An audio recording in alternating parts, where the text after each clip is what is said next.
হত্যার উদ্দেশ্যে নয়, বন্ধুর ডাকে সাড়া দিয়ে মারামারির এক পর্যায়ে ছুরিকাঘাতে মারা যান প্রাইম এশিয়া ইউনিভার্সিটির শিক্ষার্থী পারভেজ।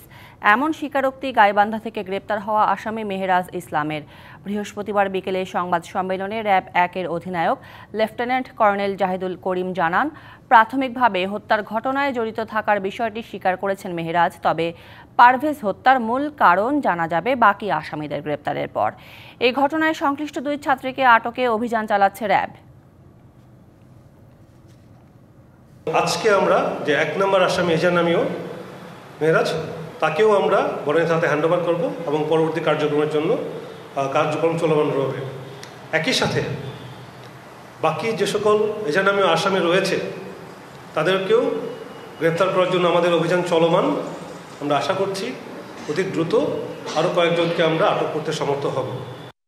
এখন যে কোনো ব্র্যান্ডের পুরাতন এসি বদলে নতুন ওয়ালটন এসিতে উপভোগ করুন 25% ছাড়।